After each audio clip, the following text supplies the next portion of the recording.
ইন্ডিয়াতে ইলিশ পাঠানো বন্ধ হলো, আমার কিন্তু ইন্ডিয়া আসা বন্ধ হয়নি। ভিডিওতে হয়তো আপনারা বুঝেই ফেলেছেন আমি এখন ইন্ডিয়াতে আছি। আমি এর আগেও একবার কলকাতা গিয়েছিলাম ভাইয়ের সাথে, কিন্তু সেটা ফ্লাইটে, কিন্তু এইবারের যাত্রা সম্পূর্ণ ভিন্ন, কারণ এবার যাচ্ছে আমি বাই রোডে। যদিও আমি ব্লগার না, তারপর আজকের এই ছোট্ট ব্লগে আপনাদেরকে বিস্তারিত জানাবো কিভাবে কোথা থেকে কত খরচে কলকাতা যেতে পারবেন বাই রোডে। আসসালামু আলাইকুম এভরিওয়ান, আশা রাখছি আপনারা সবাই অনেক অনেক ভালো আছেন এবং আমিও ভালো আছি। তার সুবাদে কিন্তু এখন যাচ্ছি আমি কলকাতা ঘুরতে।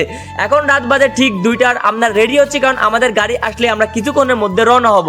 বাসার বাইরে বের হতে হতে আমাদের গাড়ি চলে আসলো, আমাদের লাগেজ উঠিয়ে আমরা এখন রওনা হব বেনাপোলের উদ্দেশ্যে। সাব্বিরের যাওয়া হচ্ছে না কারণ ওর ভিসা হয়নি অনাকাঙ্ক্ষিত কারণে। এখন আমার মনে হয় ও হয়তো বিএনপি করে, যার কারণে হয়তো ইন্ডিয়া ওকে ভিসা দেয় নাই। জোকস ছিল ভাই, কেউ সিরিয়াসলি নিয়েন না। যাই হোক, আমরা একটা ছোট্ট প্রাইভেট কার ভাড়া করেছি যার মূল্য হচ্ছে 5,500 টাকা। আমরা চাইলেও কিন্তু ট্রেনে যাইতে পারতাম, কিন্তু হুট করে প্ল্যান করার কারণে আমরা টিকিট পাই নাই।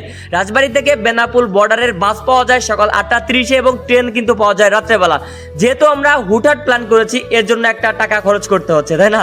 আমরা রাজবাড়ি থেকে ডিরেক্ট ভেতরের রাস্তা দিয়ে ফরিদপুরের মধুখালী দিয়ে বের হয়ে কামারখালী ব্রিজ হয়ে বেনাপোল পৌঁছাবো। চারিদিকে শুধু অন্ধকার, তারপরে রাস্তা পুরাই ফাঁকা। মাঝরাতে এমন একটা জার্নি ভাই, একটু আতঙ্কেই ছিলাম। তবে আল্লাহর রহমতে কিছুক্ষণ পরেই ভোরের আজান দিয়ে দিল, তখন আমরা যশোর ঢুকতে পারি নাই।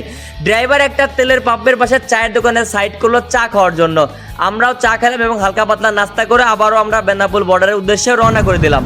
এতক্ষণে সকাল হয়ে গেছে, চোখ থেকে ঘুম পুরোপুরি কেটে গেছে। এইটা আমার জীবনের প্রথম জার্নি যেখানে নিজের সাহসে এত দূর যাচ্ছি। আমাকে গাইড করার জন্য তেমন কিন্তু কেউ আমার সাথে নাই। আমার সাথে যারা আছে তাদের ভিতরে একজন মনে করেন মাইয়া মানুষ, আর একজন হচ্ছে পিচিটা। আমাকে পুরা গাইড করে যেতে হবে তাদেরকে। কিন্তু ভাই আমি এই প্রথম এইভাবে কারো সাপোর্ট ছাড়া দেশের বাইরে যাচ্ছি। দেখতে দেখতে আমরা বেনাপোলের গেট অতিক্রম করে ফেললাম এবং বর্ডারে চলে আসলাম। এখন এখানে ভাই বিভিন্ন সিটার বাটপাড়া দালাল ধরবে আপনারা একটু সাবধান থাকবেন। প্রথমেই 1000 খানিক টাকা দিয়ে ভ্রমণ টিকিট কাটতে হবে, তারপরে লাইন ধরে ভিতরে ঢুকতে হবে। সিকিউরিটির জন্য আমি এইগুলো আপনাদেরকে দেখাতে পারলাম না, ভিডিও করা হয় নাই। তবে এই যে ভ্রমণ টিকিটটা যে কেন নাই সেটা আমার এখন পর্যন্ত অজানা।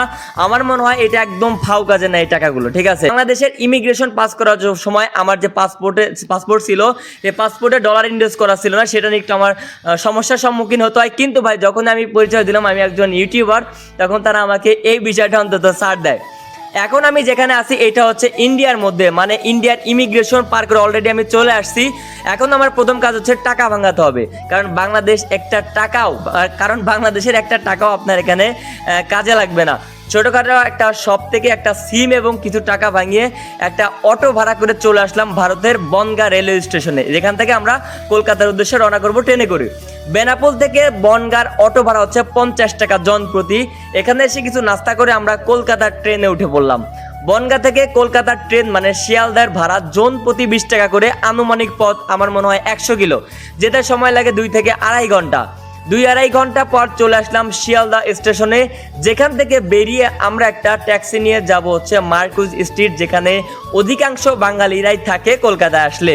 জ্যামে আটকা পড়তে দেখলাম দুই দেশের দুই জাতির পিতার ভাস্কর্য।